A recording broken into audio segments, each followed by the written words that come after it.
Sa Filipino, meron tayong tinatawag na nagigisa pa tayo, di ba? With onions and garlic. Now, yung paella, yung sa Spanish cuisine, meron silang tinatawag na sofrito. So, sofrito, ingredients niya, excuse me, onions, garlic, and tomato pa kasi. Lagyan ko lang ng konting oil. Okay. Kung yung chorizo natin, yung chorizo delata, chorizo talagang pang mabibili nyo sa specialty stores. Mapapansin nyo, yung chorizo, dito ko sinasama, piniprito ko after ko magawa yung sofrito. Why? Kasi yung chorizo nila, extract na, meron kayo marerender na oil doon. Ngayon, magiging kulay-kulay yung dish nyo. Sa kanya pa lang, nagbibigay na siya ng color. Makain pa lang. Marami na bawang. So, kung una, onions. Okay? Lagi una onions, ha? Hindi na una garlic. Bakit? Madali masunog yung garlic.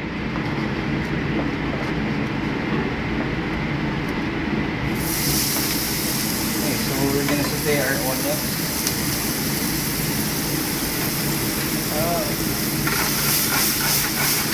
Okay. Yung mga pan nyo, mapapansin nyo, this one is slope-sided, no? Straight-sided, sorry.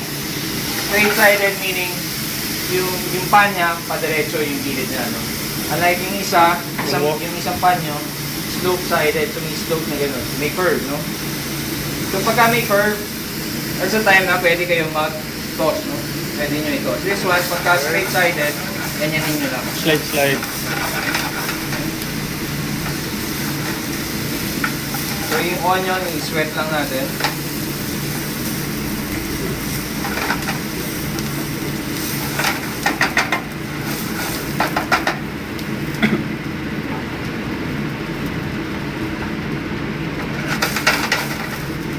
Okay.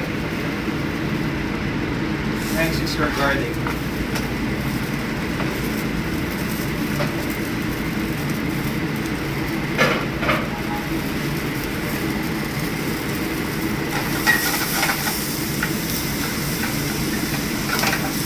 Sosotein nyo lang siya. Yung corn kasi, konti lang yung tomatoes na dala nyo. Dapat to mas marami dito, ha.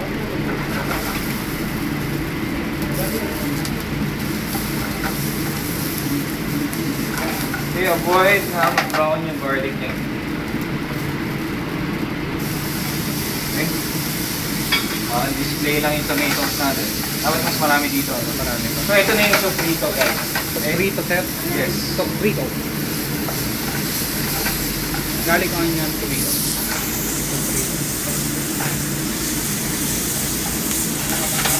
Okay. Now, first the rice. Right. Okay.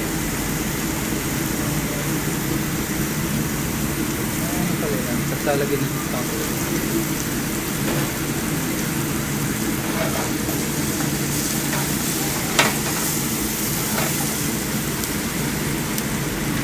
Okay. So, by this time, pwede na ilagay yung rice.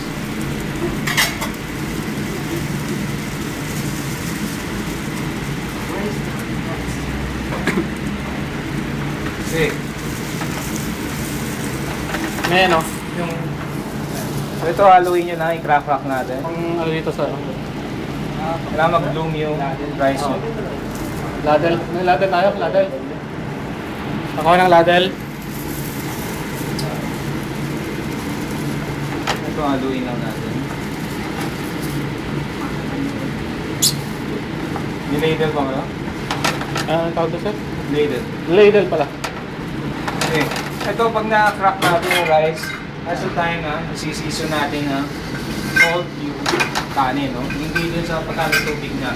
Why? Mas, basta nagkaroon ng absorption method to, na-absorb na niya yung water, mahirap na ang palasahin yung bigas nito. Ano yung gagawa ng pila, same process lang din, no? So, sautein nyo lang. Tingnan nyo lang yung sa Turkish pila, kung yung recipe ng Turkish pila. Okay. Since wala kayong ano, hindi kayo nakapagdala ng what do you call that? Saffron. Lagyan ko na lang ng turmeric para magkaroon ng kulay. Wala, ito na lang yung option ko dito. Ito na ingredients yun. Ayan. Anyway, pag gumagamit kayo ng mga ganito, spices, huwag nyo i-pop or directly sa heat. Bakit? Baka? No, hindi sa ganun, no?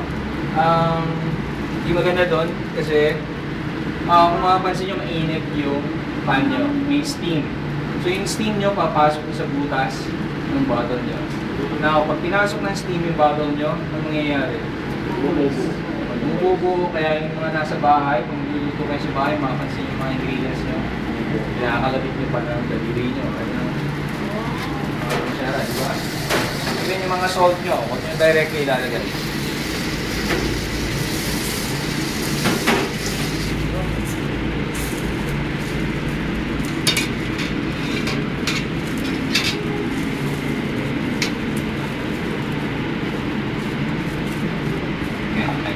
Pwede na po. Di ba? Can I have the salt? Asin. Okay, bagas natin. Okay, so ito, gaya niya, no? Yung salt, hindi nyo pwedeng directly ilagay nun sa tapat ng pan.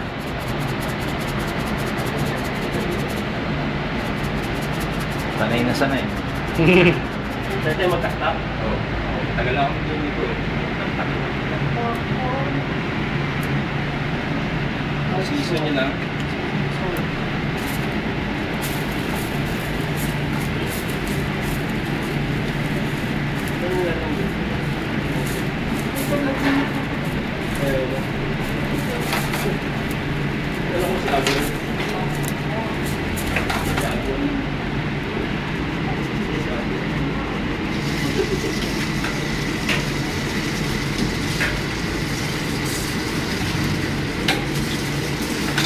Okay.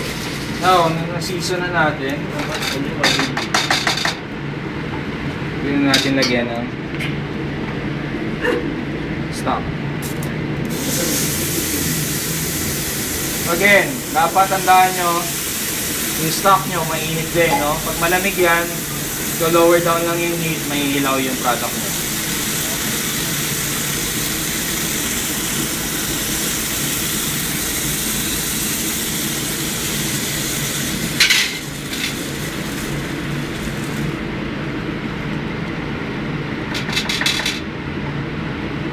Okay, tapos na turmeric.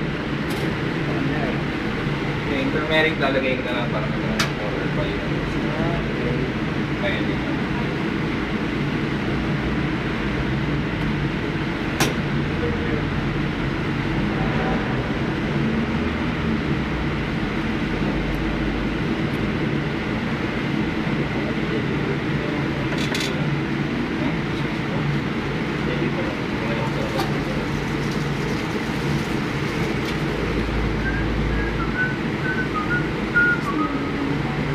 Now this one, sasama ko na yung ingredients ko.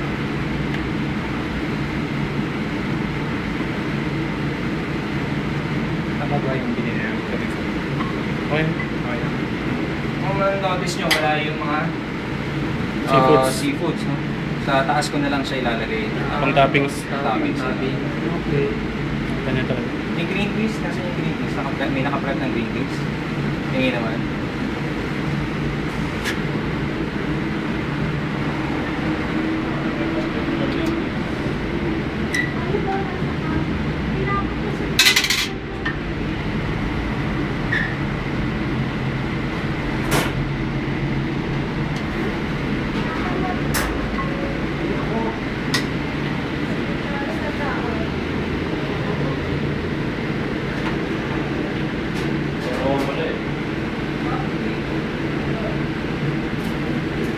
Meron?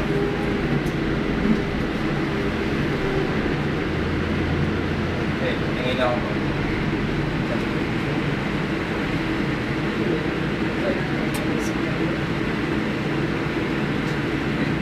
Lalagyan ko natin dito. Lagyan na natin lahat. Kunti lang pala naman yan. Yan, ito lang. What's that?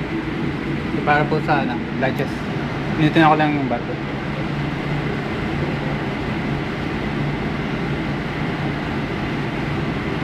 Okay.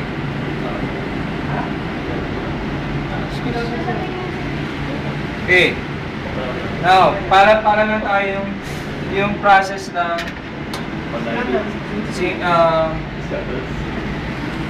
gagamitan natin cooking method to ng boiling, no? Once na nag-boil, okay.